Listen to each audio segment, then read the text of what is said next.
Wanita ini dulunya adalah seorang guru sekolah minggu, tetapi dia menemukan orang Kristen tidak memiliki kasih. Dia menemukan perpecahan dalam gereja, walaupun itu dilakukan oleh hanya segelintir orang.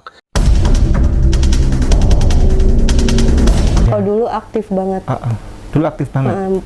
Jadi pelayan gereja juga. Sampai jadi aktivis. Ya. Ya, pemuda-pemudi gereja. Jadi apa jabatan terakhir? Kakak sekolah minggu. Oh, kakak sekolah minggu. Ada yang aneh di situ? Aneh, sebenarnya tuh enggak sih. Cuma kayak enggak ngerasa di agama Kristen tuh kayak kan diajarinnya kasih, tapi nggak ngerasain kasih. Oh, dari mana itu?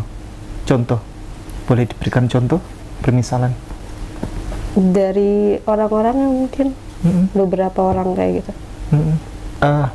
Boleh lebih detail? Iya, kayak kasih tapi tidak menemukan kasih itu bagaimana itu? Kasih itu kan kita harus kayak toleransi, kita harus mengasihi orang yang berbuat jahat sama kita, kayak kita ditampar pipi kiri harus kasih kanan. Tapi setiap ketemu orang-orang yang ngajarin kasih tapi nggak ngerasain kasih di situ, malah kayak ada yang isinya benci-bencian di dalam gereja tuh, kayak seumuran tuh kayak ngatain gitu. Terus ada beberapa pendeta yang menurut aku dulu khotbahnya itu nggak relate di dalam kitab gitu. Soalnya kan aku kan juga udah katekisasi selama setahun gitu kan. Udah katekisasi. Udah.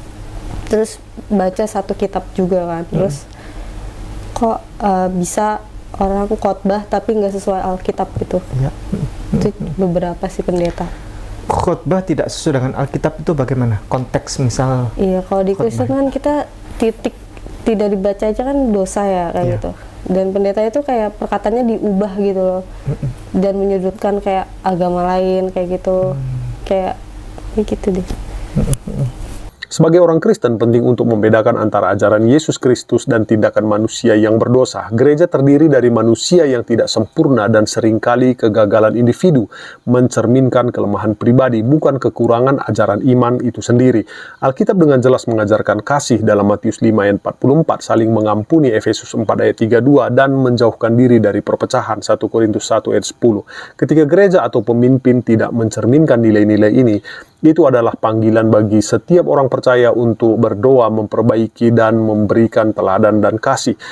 Sikap menyudutkan agama lain bertentangan dengan panggilan untuk hidup damai dengan semua orang. Roma 12 ayat 18, dalam setiap agama terdapat oknum yang menyimpang. Alih-alih meninggalkan iman, gunakanlah kekecewaan itu sebagai motivasi untuk menjadi terang di tengah-tengah kegelapan. Matius 5 ayat 16. Jangan biarkan kegagalan manusia menjauhkan kita dari Tuhan yang sempurna. Seharusnya wanita ini datang membicarakan kepada pemuka agama yang bisa dipercaya, bukannya datang kepada orang yang tidak paham apa-apa tentang Alkitab. Bagaimana menurut kalian? Kasih di kolom komentar.